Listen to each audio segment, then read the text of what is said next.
কচুরলতি খেতে ভয় পাচ্ছেন?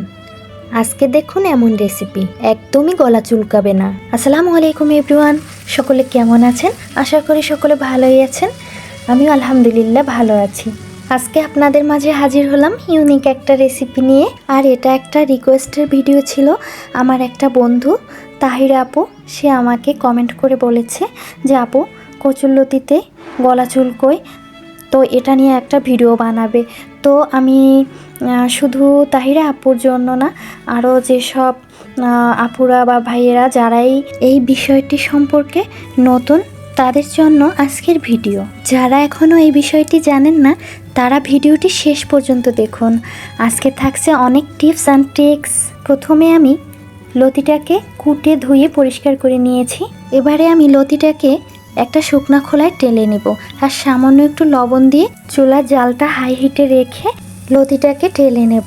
তোমরা চাইলে সেদ্ধ করে তারপরে কিন্তু ছেঁকে রান্না করতে পারো, কিন্তু আমি এইভাবে রান্না করি। তোমরাও চাইলে আমি যেভাবে রান্না করেছি এভাবে ফলো করে রান্না করে ট্রাই করতে পারো। আর এই টিপসটা কিন্তু আমার শাশুড়ি মায়ের কাছ থেকে আমি শিখেছি। আর এবারে রান্না করতে করতে তোমাদের সাথে আরও কিছু টিপস শেয়ার করব। স্কিপ করবে না কিন্তু, তাহলে কিন্তু অনেক কিছু মিস করবে। কচুরলতিতে থাকা ক্যালসিয়াম অক্সালেটের সূক্ষ্ম স্ফটিকেই সাধারণত গলা বা জিহ্বা চুলকানির কারণ। ভালোভাবে সিদ্ধ করলে এই সমস্যা অনেকটাই কমে যায়। চুলায় একটি প্যান বসিয়ে দিয়েছি, তারপরে দিয়ে দিয়েছি তেল। তেলটা গরম হলে দিয়ে দিয়েছি তেজপাতা, পেঁয়াজ কুচানো। এবারে আমি 1 মিনিটের মতো ভেজে নেব। এরপরে দিয়ে দেব আমি এখানে রসুন বাটা। রসুন বাটাটা দিয়ে আমি এইটাকে 1 মিনিটের মতো ভেজে নেব। এরপরে দিয়ে দেব আমি আদা বাটা। আদা বাটাটা দিয়েও আমি 1 মিনিটের মতো ভেজে নেব। এখন এই পর্যায়ে কিন্তু অবশ্যই চুলার জালটা মিডিয়াম আঁচে রাখতে হবে, না হলে কিন্তু মশলাটা পুড়ে যাওয়ার সম্ভাবনা থাকবে।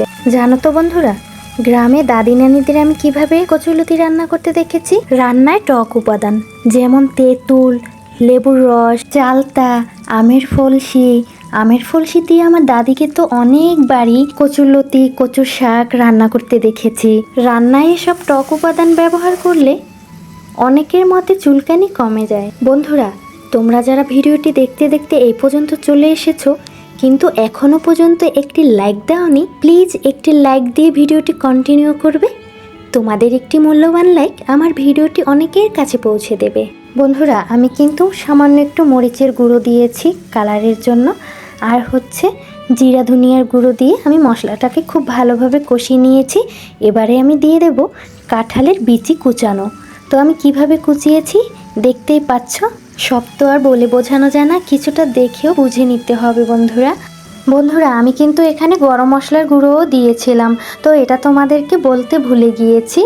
তো তোমরা চাইলে এখানে দারুচিনি, এলাচ গোটাও ব্যবহার করতে পারো, কিন্তু আমার কাছে মনে হয় গোটা দিলে খাবারের সময় এটা মুখে পড়লে খুব একটা ভালো লাগবে না, খাবারের স্বাদটাই নষ্ট হয়ে যাবে। তো এই কারণে আমি গরম মশলার গুঁড়োটাই ব্যবহার করেছি।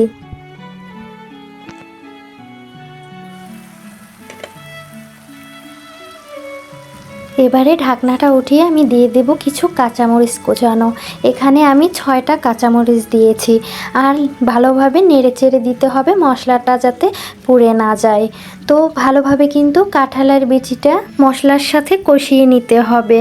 বন্ধুরা, যারা এখনও কচুরলতি পরিষ্কার করতে ভয় পান, তাদের জন্য আমি আগেই একটি বিস্তারিত ভিডিও দিয়েছি, ভিডিওটি একবার দেখে আসুন। আশা করি এরপর কচুরলতি পরিষ্কার করা আপনাদের কাছে অনেক সহজ মনে হবে। কোনো ঝামেলা ছাড়াই, খুব সহজে ছুরি কাঁচি ছাড়াই কচুরলতি পরিষ্কার করা যায়। কোনো ঝামেলা ছাড়াই খুব সহজে পরিষ্কার করতে পারবেন। বন্ধুরা, দেখলেন তো কাঁঠালের বিচিটা খুব ভালোভাবে কষানো হয়ে গেলে তারপর কিন্তু আমি এখানে ধুয়ে রাখা মসুর ডালটা দিয়ে এবারে ভালোভাবে কষিয়ে নেব 2 থেকে 3 মিনিটের মতো। তারপরে আমি দিয়ে দেব এখানে ভেজে রাখা কচুরলতি। এবারে কচুরলতিটা দিয়েও আমি 2 থেকে 3 মিনিটের মতো ভেজে নেব। তারপরে আমি এখানে দিয়ে দেব ফুটানো গরম পানি। অবশ্যই কিন্তু এখানে গরম পানিটা দেওয়ার চেষ্টা করবেন। যে কোনো রান্নায় কিন্তু গরম পানিটা দিলে ওই রান্নার স্বাদটাই একটু এক্সট্রা লেভেলের হয়ে থাকে। বন্ধুরা, এখানে আপনাদের কার কি মন্তব্য অবশ্যই কমেন্টে জানাবেন। আর আমার কোনো রকম ভুল ত্রুটি হলে অবশ্যই সবাই ক্ষমা সুন্দর দৃষ্টিতে দেখবেন। এবারে আমি পানিটা দিয়ে খুন্তির সাহায্যে খুব ভালোভাবে নেড়েচেড়ে মিশিয়ে নিলাম। এরপরে দিয়ে দেব ঢাকনা। ঢাকনা দিয়ে আমি ঢেকে রান্না করব। আর এটা আমার 10 থেকে 12 মিনিট আরও রান্না করে নিয়েছি। তো দেখতেই পাচ্ছ বন্ধুরা, আমার রান্না কিন্তু হয়ে গেছে। দেখতে মাশাআল্লাহ কতটা সুন্দর দেখাচ্ছে। মসুর ডালটা কিন্তু খুব সুন্দরভাবে সেদ্ধ হয়েছে আর অনেক মোলায়েমও হয়েছে। দেখতেই পাচ্ছ মাশাআল্লাহ খুব সুন্দর দেখাচ্ছে। জানো তো বন্ধুরা, দেখতে যতটা না সুন্দর দেখাচ্ছে, খেতে কিন্তু খুবই লোভনীয় হয়েছে। বন্ধুরা, আজকের টিপস তোমাদের কাছে কেমন লেগেছে অবশ্যই কমেন্টে জানাবে। আর ভালো লাগলে লাইক কমেন্ট শেয়ার করতে ভুলবে না। আজকের মতো এ পর্যন্তই, দেখা হবে নতুন অন্য কোনো রেসিপি নিয়ে। ততক্ষণ পর্যন্ত সবাই ভালো থেকো, সুস্থ থেকো। আল্লাহ হাফিজ।